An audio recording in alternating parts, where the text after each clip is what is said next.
and that's what I look at with yourself. And I look at a kid like a Sage Northcutt right now, and I look at you. You pretty much was the Sage Northcutt, like 7 years ago. The prodigy, the kid that was, had done this in no other sport. You was born into MMA when it was, when it was first born, so that's why I look at your career and look at some of the guys you fought, like a Nate Diaz, Mike Powell, BJ Penn, Jake Ellenberger, Damian Maya, Tariq Safadine, Robbie Lawler twice, Wonderboy Thompson. I mean, you fought the best of the best, and they did not try to protect your career at all. Do you feel like, the UFC really missed a boat on Rory MacDonald? You know what? They have a very interesting way of pushing their fighters.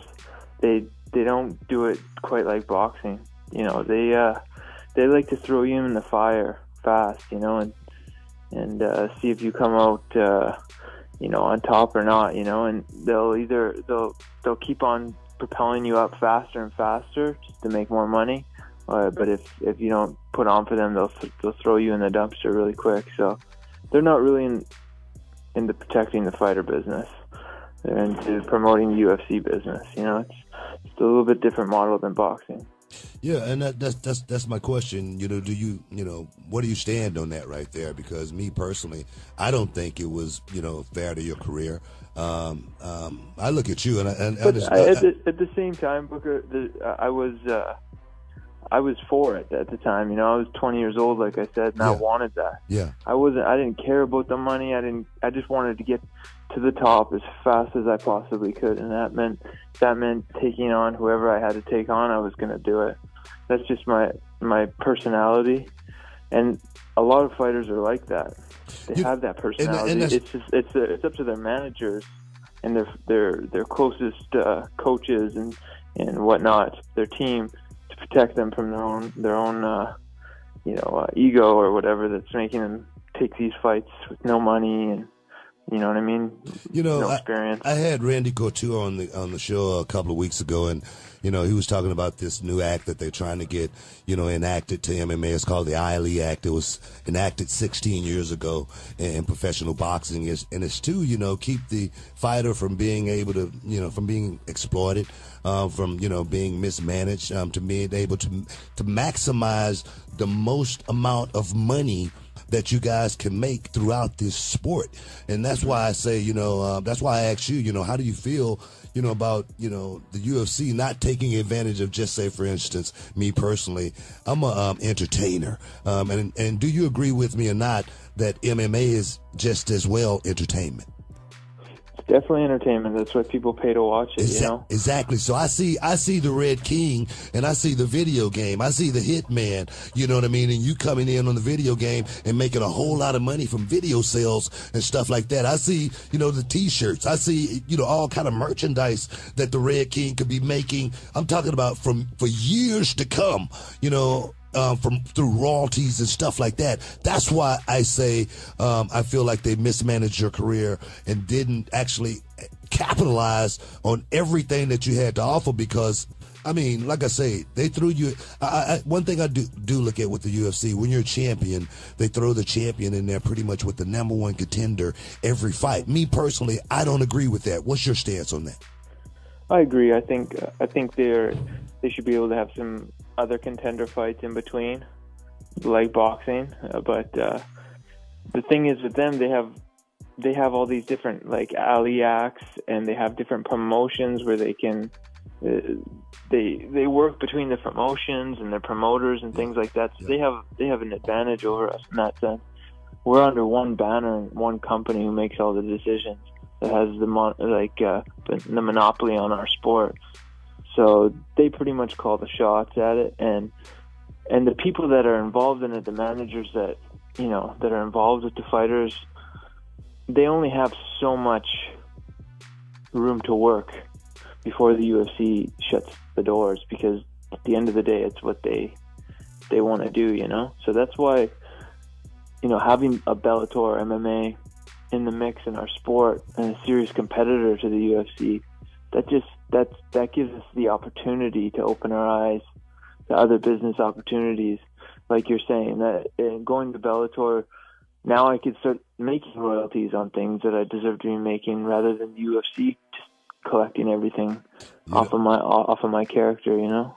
So absolutely, I'm thrilled to be a part of Bellator, because already it feels like I'm stepping back in, you know, those golden years, you know, where you have an opportunity to make something of yourself, to show people something of yourself, you know.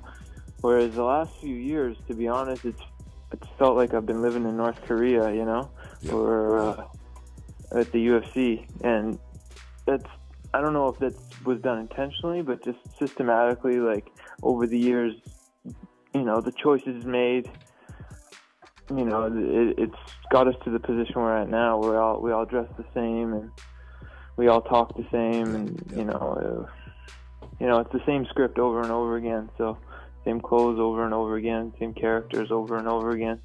So that just gets pretty dry, and I'm not entertaining, for me anyway. Totally. Especially with the Reebok deal, you know, I know that probably hurt a lot of the fighters when that Reebok deal was enacted. But, you know, when you talk about Bellator MMA, what I kind of like about it, and Rory, you and I are similar in age, and when I came up, first became a fan of the UFC, it was the heydays of the Chuck Liddells and the Tito Ortizes. And it's cool, you know, Tito Ortiz is still in Bellator MMA, and it kind of has a feel of the Wild Wild West a little bit. It has that, like you said, that golden era of the UFC feel to it. I think that's kind of why you're seeing guys like Chael Sonnen jump over and stuff like that. Is that really what the big appeal for Bellator was to you? Kind of have that Wild West, I'm my own man kind of thing?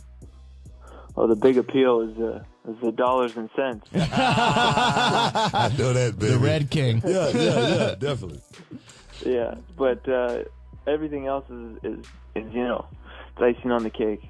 You know, they have a great model. It looks, you know, from where I'm looking. So I see a ton of potential for myself and for the company of Bellator. You know, I think there's a lot of exciting years ahead for both of us. Is it any certain opponents that we can, you know, get a scoop, you know, right here on Heated Conversation? Who is Rory MacDonald? I mean, I don't want you to have to call nobody out, but who is who would you like to fight at least? Yeah. You know what? There's a ton of fights, but you know, I've told the promoters straight out, and it's in my contract. You know, I could fight any weight class I want, and I told them, anybody in those above welterweight and up, all the way up to heavyweight, I'll fight anybody. If it makes sense, if it makes dollars, then I'm into it. So there's really nobody that in particular I have my eyes on. I definitely want to wrap up a few championship belts in whatever weight classes, you know, come up. But, you know, I'm looking for super fights in any division.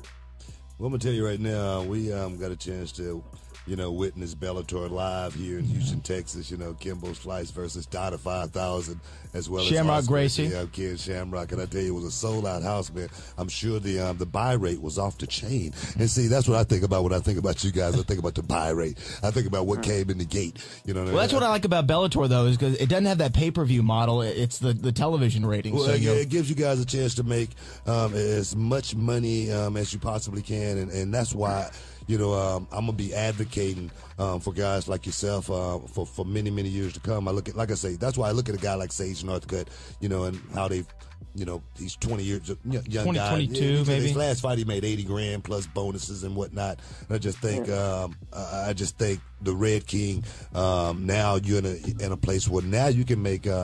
I think I was reading like 8 times that much. Yeah, I'd definitely be my bank accounts could be a lot more comfy after these fights, you know. Hey man, looking back on your career right now, and I don't know, this is just me leaving the UFC. I will look at this as your second half of your career, your second stage of your career. Looking back on it, before I let you go, last question: do you regret anything? No. There's some things that, you know, you get upset with, or, you know, you think you might want to change, but at the end of the day, my journey is my journey, and I'm enjoying this. You know, the roller coaster of this sport isn't like any other. You know, there's the ups and downs, they're just crazy. So I'm down for this ride forever, you know. this is what I love to do, and I'm gonna embrace every moment of it and every decision and choice that comes along with it.